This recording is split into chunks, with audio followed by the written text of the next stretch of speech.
3 weeks had passed since the night that shattered Tunda's life. The incident had left him a broken man, his reputation in ruins, and his father's empire teetering on the edge of collapse.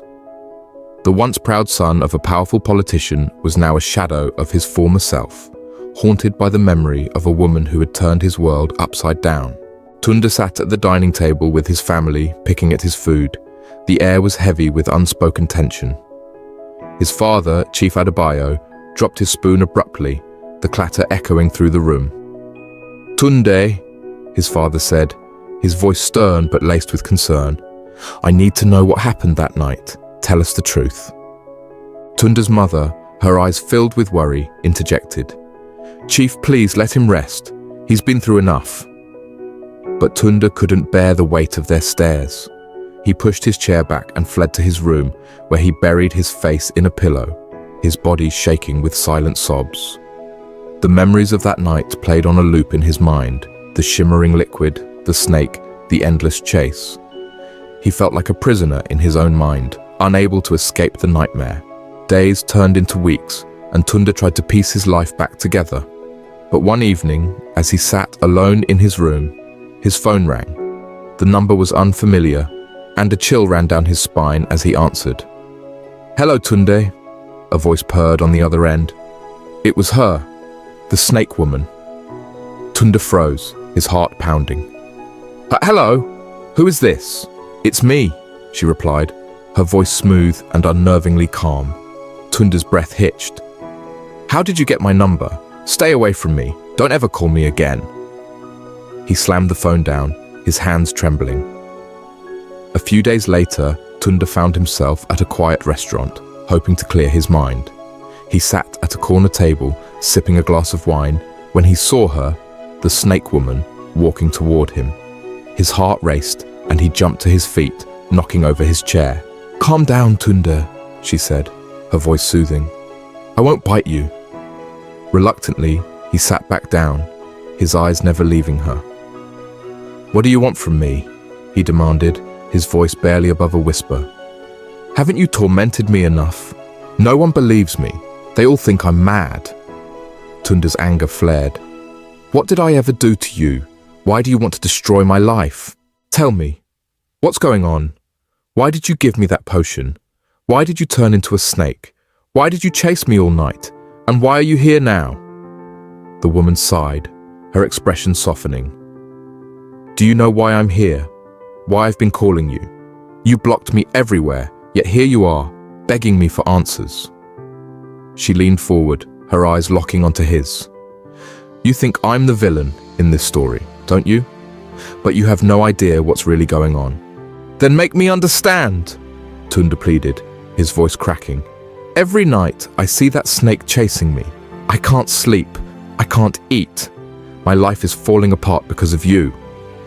She reached into her handbag and Tunda flinched, expecting another bottle of that cursed liquid. But instead, she pulled out a piece of paper. "This is my address," she said, sliding it across the table. "If you want answers, come when you're ready." Tunda stared at the paper, his mind a whirlwind of fear and curiosity. "How do I know this isn't another trap?"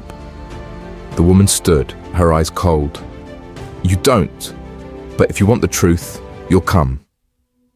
Later that night, Tunda sat in his room, staring at the piece of paper. His mind was a battlefield of fear and curiosity. Was this a setup? Another scheme to ruin him?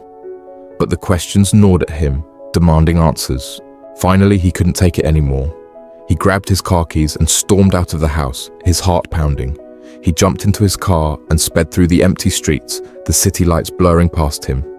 His hands gripped the steering wheel tightly, his knuckles white. The address was in a part of town he rarely visited, and the streets grew darker and more desolate as he approached. His mind raced with possibilities. What if she wasn't alone? What if this was a trap? But he pushed the thoughts aside, his need for answers outweighing his fear. He arrived at the apartment building, his heart pounding as he parked his car. He hesitated for a moment, then stepped out and approached the door. Tunda knocked on the door, but there was no answer. He pushed it open cautiously, stepping into a dimly lit apartment. The room was eerily quiet, the air thick with an unsettling stillness. "Hello? Hello? Anybody here?" But he was greeted with grave silence. Tunde's eyes darted around, taking in the clean, minimalist decor. But as he ventured further, he froze. There, in the kitchen, lay the lifeless body of the snake woman. Her eyes were wide open, staring blankly at the ceiling. Tunde's stomach churned, and he stumbled backward, his mind reeling. "No, no, no!" he muttered, his voice trembling.